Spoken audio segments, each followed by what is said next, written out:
Hi, thanks everybody for coming. I think this should be an interesting night. I am Susan Gerhardt, and I edit the publication SF360.org, which is published by the Film Society. We write about Bay Area films every day, so I hope you'll read us and contribute comments, articles, what have you. So excited by the panel. I hope the panelists will all can you guys just come here so when I introduce you, there's a face and a name all in one place. I'm gonna ask them questions for 30 minutes or until till everyone starts squirming. To the far right is Rachel Rosen, and many people in the Bay Area are familiar with Rachel. She was a programmer for the Film Society for a very long time.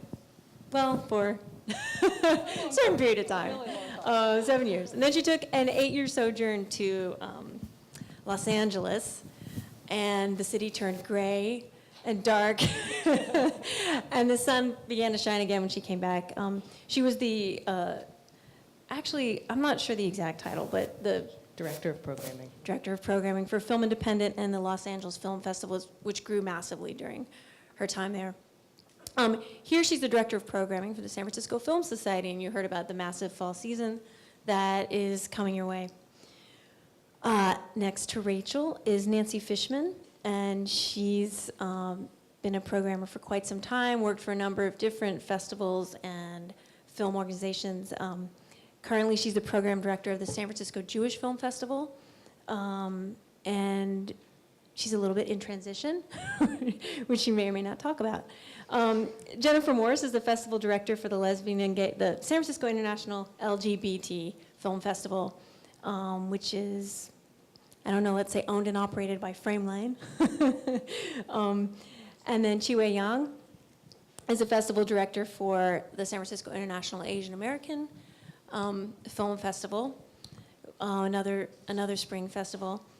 And Jeff Ross is the executive director of IndieFest, which is sort of like IndieFest Industries. They have 3 big festivals, DocFest, which is right around the corner next week, IndieFest, and another Hole in the Head, all of which are really thriving festivals seemingly run by just one person.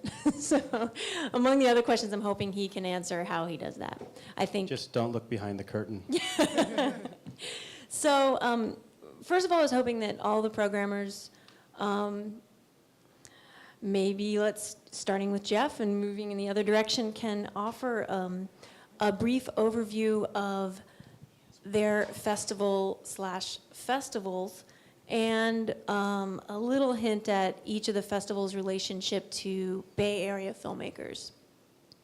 That's an interesting way to start. We actually, when I started SF IndieFest way back in '98, it was because I had a friend, he and I were parking valets, and he had a film in Slam Dance the year before, and was very disappointed that he couldn't find any place to play it in San Francisco. At the time, I guess, the Red Vic and the Roxy and the art houses were just showing films from distributors. And then when he submitted to the SF International, he had to compete with all the best films from all over the world. So I kind of realized that there were probably a lot of filmmakers like him needing to find a place to show their film. So that's where IndieFest came from. And so 12 years later, we actually show very few San Francisco films because all of your films also have to compete with the best films that get submitted to us. So it's the film. So maybe I don't know what the percentage is.